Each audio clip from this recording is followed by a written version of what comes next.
Hi, how's it going? I'm Marlene. Thanks for wandering by. So I decided I wanted to do a theme for November, and it came about because of this. Oh, if you hear pitter-pattering around, that's my Hilo, my pup, my little dog. Anyway, I wanted to do a theme for November, and well, I got the idea because of this particular tarot right here, the Edmund Dck Tarot. I'll go back to this one because I just literally just edged it in black and it's gonna mark up my hand, so I'm gonna wait and show you this one last. But here's the thing, I realized that I have a ton of decks, as you could tell by the title, that are painters or poets, basically artists and writers. And I thought that it would be really cool. I don't know, for whatever reason, it felt like almost like collective unconscious, ancestral, like something to do with, creativity and artistry, that I wanted to kind of like tap into for all of my decks for this month of November. So let me go ahead and show you. I have, let me see, how many? A lot. Okay, I have a lot of tarot decks and I have several oracles as well. So let me put this one aside. That'll be like our save best for last, and go ahead and show you the decks that I have on, getting ready for this month of November 2024. Okay, so here we have the Rackham Tarot, which is artwork by Arthur Rackham. So I have my my handy dandy, research here next to me to talk a little bit about the artist too, because I think it's interesting. I think it's interesting to think about the different time periods that I'm going to be crossing through here, and which of these artists are contemporaries and which of these artists are just completely, in different time periods. So Arthur Rackham. Okay, so Arthur Rackham, was born 1867 to 1939, and he was an English book illustrator. I'm fully just on Wikipedia here.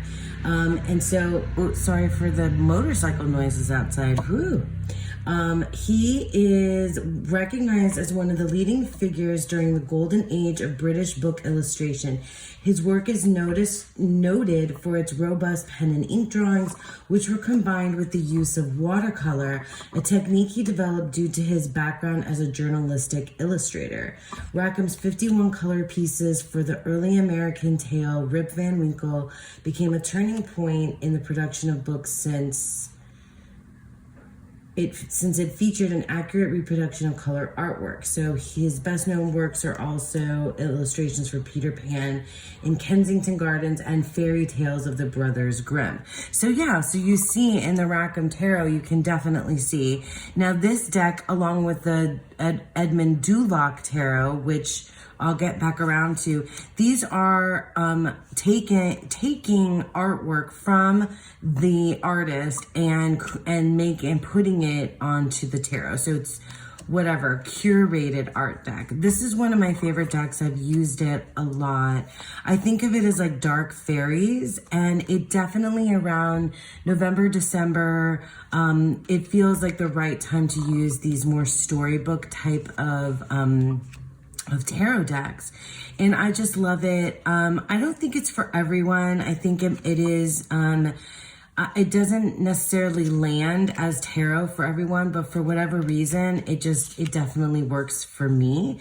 So I guess, so we're probably talking about in the early 1800s, early 1900s, I'm going to say, is probably when he was doing most of his work. So turn of the century type time period. So the Rackham Tarot, one of our first artists. Obviously though, there are, all of tarot is art. I should have said that at the top. All of tarot is art, but these are they feel more specifically artists because they're named after the artist, and they are you know, taking their work and putting it into the tarot. Some are a little bit different though. So yeah, let me grab another one. Let's just go through. So here's another deck, and I love these Lo Scarabeo. I mean, these are just like absolutely the right size. I like the tuck boxes. Anyway, the John Bower Tarot, I've used this quite a bit less. So I think John Bower is kind of a contemporary of Arthur Rackham, and also an illustrator. I've edged this deck in like a mustardy kind of to match the backs. This deck totally feels like more of a December deck to me, but I thought, you know, why not take it out? I may or may not use all of these. But anyway, John Bower, born 1882, died 1918, so a little bit older, or died younger. I guess he lived less, because what did it say that Arthur Rackham died in the 1930s? Was a Swedish painter and illustrator. His work is concerned with landscape and mythology, but he also composed portraits. He's best known for his illustrations of early editions of, and this is in a different language, Among Gnomes and Trolls, an anthology of Swedish folklore and fairy tales. So that's what I'm assuming that most of this artwork is taken from. Folklore and fairy tales, very similar to Arthur Rackham. And so again, this is the type of deck that this artwork was taken and put into, and a tarot deck was created around already existing artwork. And for me, it works. Like fairy tale imagery really definitely works for the tarot. I love this. I love this.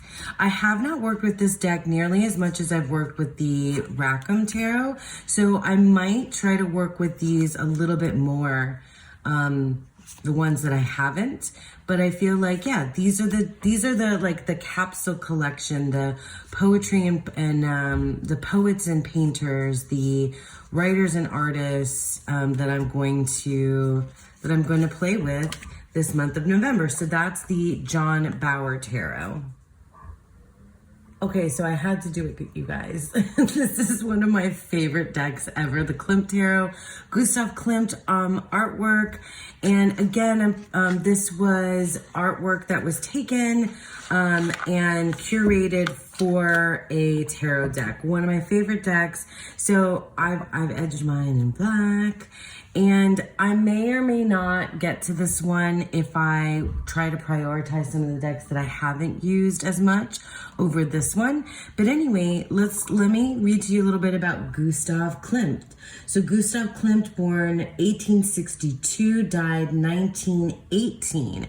So again, a contemporary of these guys, of John Bower and Arthur Rackham, but he was Austrian, so an Austrian symbolist painter.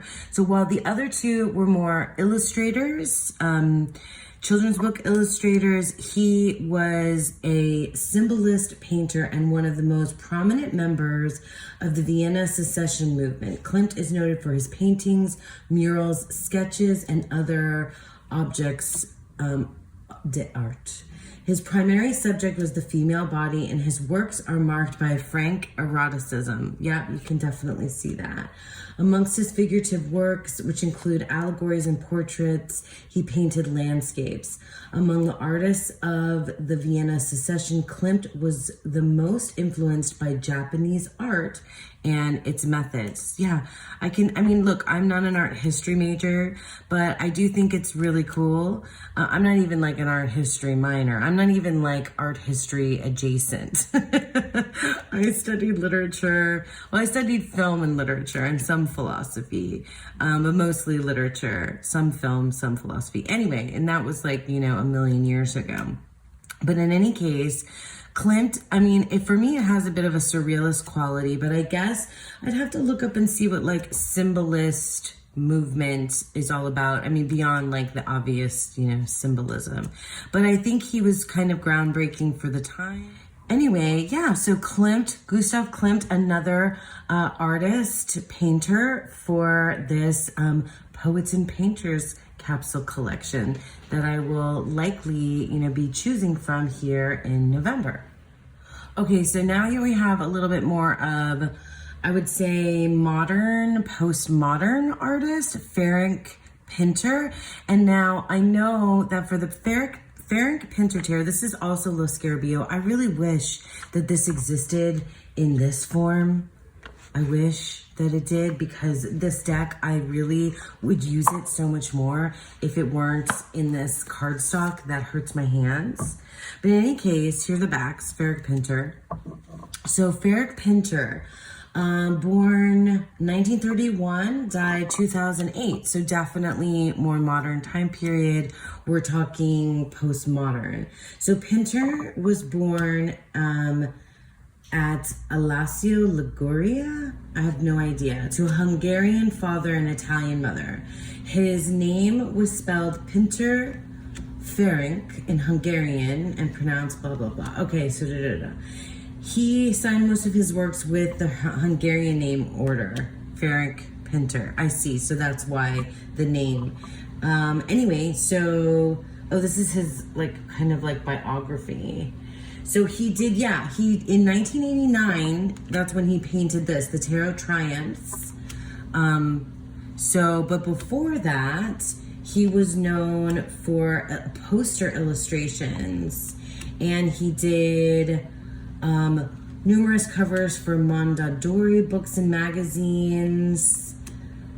He did covers for Agatha Christie. Interesting. So I think he did I guess it was book covers, and advertisements and illustrations and posters. How interesting is that? So he's a painter, Hungarian and Italian, and he was commissioned to do the majors, and then they used his other work. That's Teddy Roosevelt, right? They used other of his work to put the rest of the deck together. This deck is really, really something. I have not used it a lot, but when I do, it's really something kind of special. Look at this 10 of Wands. But yeah, it's really something special. Look at that Fool card. Some of it's really kind of funny. Some of it's a little bit dark, even bordering on creepy and a little bit unsettling, uncomfortable. But yeah, I'd really like to give this deck more attention. This is kind of funny, right? This Hangman. But I would really like to give this deck some more use, and I think I'm feeling it. I'm just feeling this kind of draw to creatives and more in this kind of weird I was saying collective unconscious kind of ancestral looking to the symbolism, or looking to these older artists for some wisdom. So this is a little bit closer to the modern age. So we're talking that he did most of his work in the 40s or 60s, 50s and 60s art. And then he did the tarot in 1989. So that's even, closer. That's definitely contemporary. Okay, so Fric Pinter Tarot. Let me grab another. Okay, so probably the newest deck to this entire collection is the Dali Tarot. Let me take it out of this shiny because it's reflective. So Salvador Dali, arguably more famous of an artist, painter than these other ones that I've shown so far, at least for me, except for maybe Klimt. Klimt and Dali, I think, are more, in a league with one another. At least, I don't know, who am I to say? But anyway, Dali, again, more contemporary, but older than Pinter. He was born in 1904, so Spaniard, Salvador Dali. And I'm familiar with Dali. I mean, I'm of Cuban descent, but also Spanish descent. And the only time I've been out of the country, I was in Spain. Anyway, just fun facts about me. But Dali, this is not artwork that was, existing artwork that was layered upon the tarot. Like Pinter, he was commissioned and created this tarot, but not just the majors, he did the entire deck. So, and it's mixed media, I think, like painting, collage, I don't know. I shouldn't say that, but he was born in 1904, died 1989, Salvador Dali, and one of the, most famous surrealist painters ever. And I used to go visit the Salvador Dali Museum quite a bit when I was younger, and I really love his work. To be honest with you, I don't know a lot about his personal life, although I do know a little bit that he's very strange, I think problematic. I think many of these artists were problematic, but that can be said about so many now, especially through a more modern lens. Anyway, I haven't used this deck yet. Excited to use it amongst these other painters, and I'll get to the writers. Gonna get to the writers soon. Almost at the writers, yeah. So that's the Salvador Dali tarot, and this is, I got, I think this is out of print, but you can find it places and I got the anniversary edition. Oh, look at that death card. That's amazing. Yeah.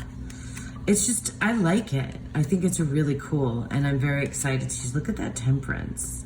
Yeah, I'm probably most excited to use this one, and also the Dck Tarot, which I've already sort of been using. But yeah, what was I saying? That I'm gonna get to the writers soon. Anyway, so yeah, that's the Salvador Dali Tarot. Okay, so the Hermanus Bosch Tarot, which is, in my mind, not really a tarot. It's has a completely different system than tarot. And this was another deck that was on my chopping block when I did my tarot, deck collection and declutter series. Hermanus Bosch, definitely not a contemporary of any of these guys so far. In fact, much closer to Shakespeare than, which we'll get to actually, than any of these other guys. Yeah, I think so. Yeah, pretty much, yeah. This is the most, I think one of my writers is more ancient, is older. So Hermanus Bosch is a Dutch painter from Brabant. Okay, so 1450 to 1516. Okay, so we're talking Middle Ages. So he is one of the most notable representatives of the early Netherlandish painting school. His work, generally oil on oak wood, mainly contains fantastic illustrations of religious concepts and narratives. Within his lifetime, his work was collected in the Netherlands, Austria, and Spain, and widely copied, especially his macabre and nightmarish depictions of hell. So little is known of Bosch's life. Interesting. So definitely macabre, definitely weird, definitely different. Although I do think that there's something synonymous with these older Middle Ages, or would this be more considered Renaissance? No, Middle Ages, right? See, I'm terrible at this time period, but everything overlaps anyway. But for me, there is a lot that feels connected when we're talking about surrealist art and this kind of macabre weirdo stuff like Hermanus Bosch did. Anyway, this deck has the 22 majors. It has extra minor, it has extra court cards, it has aces, it has more suits, everything's renamed, it's all weird. It really reads more like an oracle deck for me. So I think that's what I'm gonna plan to use it as. I have, so many of these decks are straight tarot, or very, look at this death. Oh my God, so cool. The artwork is just so stunning and so cool that like I can't help it. Look, Queen of Coins, and then asking for help, poverty, using your skills. Like that's strange. But I think like paired with a tarot, look at that, Ace of Swords. Like, but then there's like berries and this weird stuff, and it's all like slightly grotesque and slightly sexual and just strange. And I think it's cool. I have, that's one of the, and a lot of these, or not a lot, but several of these decks that I have here were gifted to me. This one was definitely gifted to me from a tarot friend. So I feel like, I didn't want to let it go, and I had put it in purgatory, and like kind of everything just sort of came out of purgatory just recently. So yeah, I think that like we're going even further back in history, and I like it. I like this whole vibe.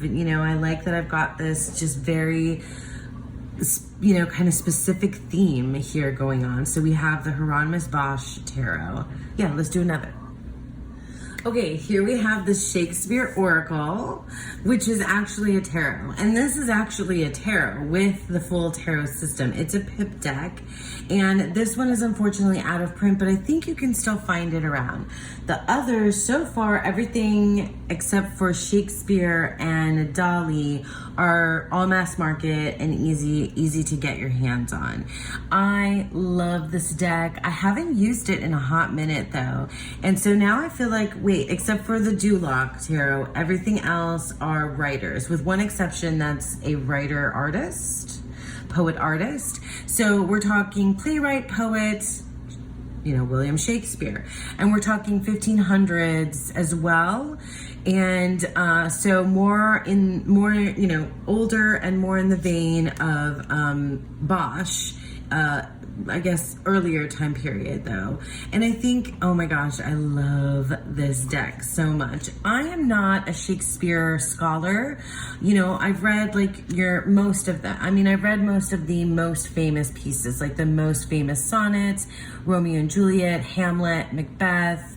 And then I think I've gotten, I've dug into a few more plays, like As You Like It and Midsummer Night's Dream, but I have not read the historical or the Henry plays or the Richard III. I didn't even read King Lear, which I feel like I wish I had before I read this book that I read last month called Station 11, where there was this lots of references to King Lear. Anyway, Hamlet is my favorite. Maybe Romeo and Juliet sometimes too. How can you not love the 1997 or 1996, Romeo and Juliet? I even love the 1960s one as well. Anyway, back to good old Will, good old Billy Shakespeare.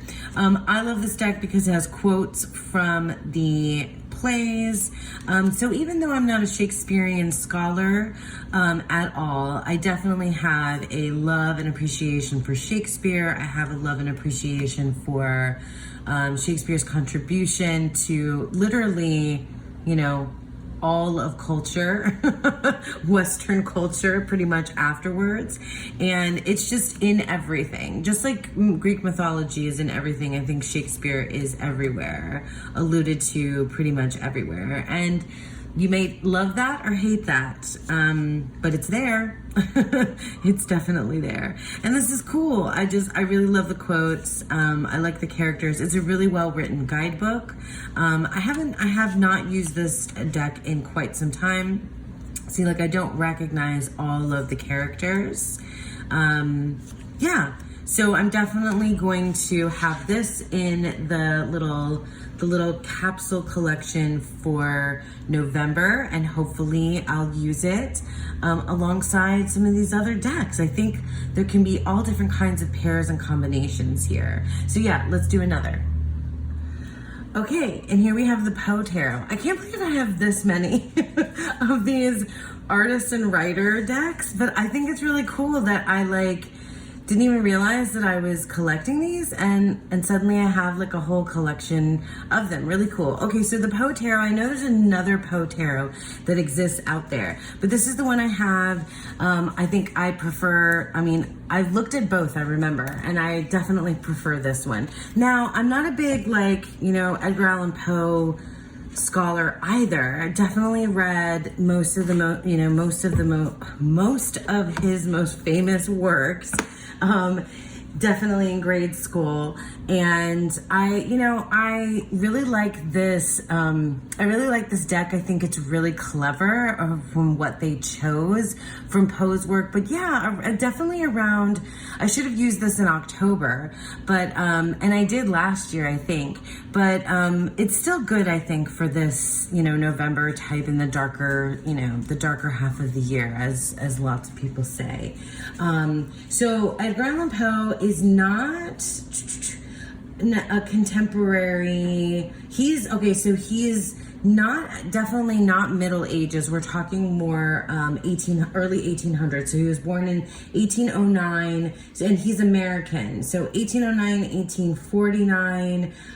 So writer, poet, literary critic, known for his poetry and short stories and all things macabre. So he's definitely in a different time period than any of these guys here. Just different, right? Except I'm not sure. Oh, crosses over a little bit with the, no, I don't think so. I think all of the illustrators, Bauer, Rackham, are a little bit older. I think by a couple of decades. I can't remember now. So yeah, I love this deck, and I've used it quite a bit. Not as much as say the Rackham Tarot, maybe about the same amount as the Rackham Tarot. These are probably the two out of all of these. I used the Shakespeare Oracle Tarot, which is really a tarot as well. I love it. I think it's good. Like I said, I think it's really good. I think it's really clever. I really enjoy the illustrations. I love having the quotes right on the card, and I love the name changes. I really do like everything about this. My favorite Poe is probably the Telltale Heart. I think I might prefer his, the Telltale Heart and the Cask of Amontillado. That's what I remember reading when I was like 11 or 12. That was a really, one that stuck with me. Yeah, the Cask of Amontillado. And I think I enjoyed his short stories more than the poetry, for sure. So yeah, so I'm gonna have Poe here in the mix. One of the writers, the poets in this Painter Poet capsule collection for November. Okay, so here we have the William Blake Tarot. So William Blake, so I guess more of a contemporary with Edgar Allan Poe, but older. So born 1757, died 1827, was an English poet, painter, and printmaker. He was largely unrecognized during his life. Blake has become a seminal figure in the history of poetry and visual art of the Romantic Age. Well, that's just lovely. This deck is so cool. It's one of my favorites, although you wouldn't know it by how little I actually use it. Let me leave it out here so you can see the pretty cover too.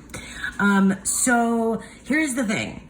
It reads, again, like, which one of these did I say? Like Bosch, except this really does have the tarot system in it, except it's a little bit, I don't know, it does its own thing too. And it reads more like an oracle to me than it does a tarot, although I feel like I use this and I love it, but I really struggle to because I'm always looking for the tarot in there. Maybe I should just let that go. I feel like that's what I said when I talked about this deck last, but I do want to work with it more. I really do love the paint, the style, and I really love what they took from Blake's work into the William Blake Tarot. And I'm sure there's much better reviews of all of these decks and their artists and, you know, out there. So like, I'm just like literally reading like a little blip from Wikipedia, you guys. So it's not like anything intense. But William Blake, so I was not familiar with William Blake's artwork, but only the poem, you know, Tiger, Tiger, Burning Bright. That's the poem of his that I knew. And I feel like I always look him up and read about him and then promptly forget everything that I just read. But I know that there's stuff to do with philosophy and religion that I found really intriguing and interesting in his work as well. Because there's a lot of like Christian, I think, symbolism that goes on in his work. And I think that's what the Tiger, Tiger, Burning Bright is about too. Is about like the majesty of creation, of the earth, of the creatures and creation on earth, and also mortality, I think, is in there. But like, who doesn't have a poem that's about mortality? Anyway, the William Blake Tarot, really cool. I really like it, and I definitely want to use it more. And I feel like it definitely fits in with all of these guys. So I guess I can see now which ones are more contemporaries of each other and which ones might, you know, pair more with each other. So let me show you, well, let's do the Dck Tarot, and then I'll show you the Oracle decks that I think I might pair with all of these in one way or another. Okay, so here we have the Edmund Dck Tarot, and I'm going to try not to get my fingers covered in the marker that I just did. So those are the backs, oops. And Edmund Dck Tarot, so I'm gonna do this a little bit differently. So Edmund Dck, 1882 and 1953, and he's French and British. So Edmund was a French-British naturalized magazine illustrator, book illustrator, and stamp designer. Born in Toulouse, he studied law, but later turned to the study of art. Interesting. So again, Edmund Dck, kind of like the John Bower and the Arthur Rackham. These are illustrators known for book illustrations and advertisements, I guess, too, like Pinter. So less well known, I guess, in my mind than like, say, Poe and, you know, and Dali, right? And Klimt. So this is what, though, completely inspired me to do this little capsule collection, which is not little at all. I shouldn't say that. Because I started working with this deck. I've had it for a while and I haven't worked with it. And I started working with it and it was just like bang on. Like it was just like giving me the best readings, and I just absolutely, it's just hitting for me. And I don't know if it's like for everyone, but it's, you know, it's definitely hitting the right spot for me right now. I'm definitely enjoying it. Look at the Strength card. That's amazing. And look at the Three of Cups. Like, I think I might even prefer this to the Rackham, but I'm not sure. Two of Swords. Also, the Little White Book, and I haven't explored the Little White Book in the Rackham Tarot as much, but the Little White Book in this set is really actually very good. I love the Knights. I really do love this deck. Yeah, I'm really enjoying it so far. I mean, we're just at the beginning of November, and I thought, look, Princess and the Pea, love it. And I got this card today. That's the Queen of Wands. Love it.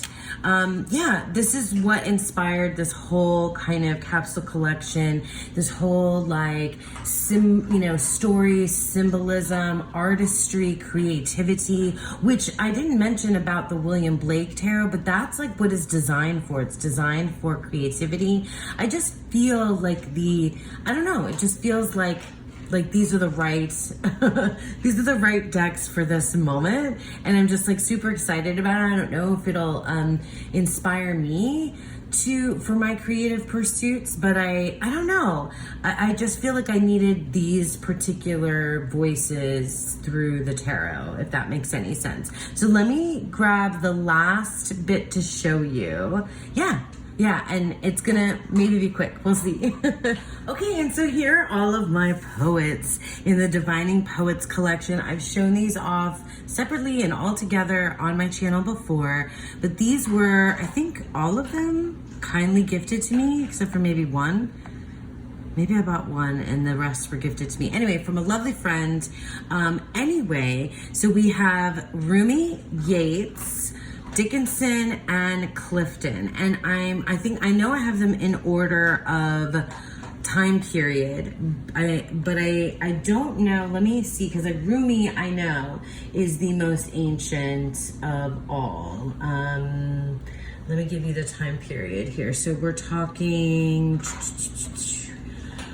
born, 1207 to 1273. So he is the most ancient. And then these are the backs. So each of them have, I'll just show you real quick, are set up the same way. So it has, all the backs are the same, and then they have, all the fronts are the same. They have just one quote from an excerpt from the work of the individual. So give up logic and art for amazement. So that's Rumi. And then we have Yeats, which I'm thinking is, I want to say is 1800s.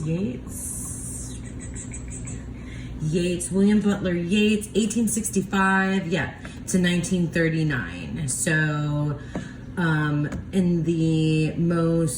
was an Irish poet, dramatist, and writer, one of the foremost figures of the 20th century literature. Oh, I didn't read about Rumi, but Rumi is an ancient, oh my gosh, I want to say Persian. Wait, let me go back to Rumi. So, 13th century poet, Sufi mystic,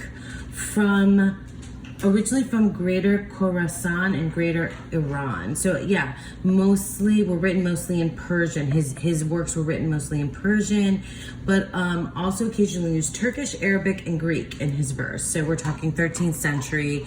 Now, Yeats, let me go back to Yeats. Oops, Rumi, Yeats. No, we don't want them together. Yeats. William Butler Yeats, so 1865 to 1939, William Butler Yeats, Irish poet, dramatist, and writer, one of the foremost figures of 20th century literature. He was a driving force behind the literary revival, and along with Lady Gregory founded the Abbey Theatre. Yeats. And so here is what the backs of this look like. And one of Yeats's excerpts, what's water but the generated soul? And that's cool. And then we have Emily Dickinson. So Emily Dickinson, American poet. I'm not entirely sure of her birth. Okay, 1830, 1886, an American poet, living in Massachusetts. Amherst, Massachusetts. I know more about her life than I do about Rumi or Yeats. And so Dickinson, this is what the backs look like for her works. And it says, want is a meager art, which is amazing. And then we have Lucille Clifton. So Lucille Clifton, the most contemporary of these. I do not know her exact birth. Let me see. Was born Lucille Clifton, 1936 to 2010. So an American poet, writer, and educator from Buffalo. She was the Poet Laureate of Maryland. She grew up in Buffalo, New York. Awesome. I tend to, which is interesting because I have all these if we're talking like Middle Ages, Renaissance, I typically prefer more contemporary art and poetry and writing, but I can dig on these, I can dig on some of the older ones. Ancient is a little bit harder for me, like that, I was telling you guys that I like Shakespeare, Shakespeare, you have to, you don't have to like it, but you have to have read it. So these are the backs of the Lucille Clifton, and then here is the piece. So somebody needed a map to understand you. That's amazing as well. Oh my gosh. So yeah, I'm really super excited about this idea here. I'm excited to get out all of these decks and work with them. This is the guy that started everything, this Dck Tarot. I am looking forward to working with all of these poets and painters, these writers, these artists that I find really inspiring. I'm not going to show you pairs. I think I'll do that maybe at the end of the month when I show you which ones I ended up really using, because this is, you know, the basket that I have next to me, and so we'll see what I end up going with for the month of November. But I feel like this whole creativity, artistry, poetry, you know, across all these different time periods, this collective unconscious vibe, this like symbology, the story, these narratives with the tarot and oracle feels like this feels like the kind of like month I want to be in and have around me. So that's the vibe right now. I 100% reserve the right to change my mind because I'm a Gemini and that could happen. But right now, this really feels like the moment. So yeah, thank you guys so much for sticking with me. I hope you enjoyed that. Let me know if you've ever done something like this before.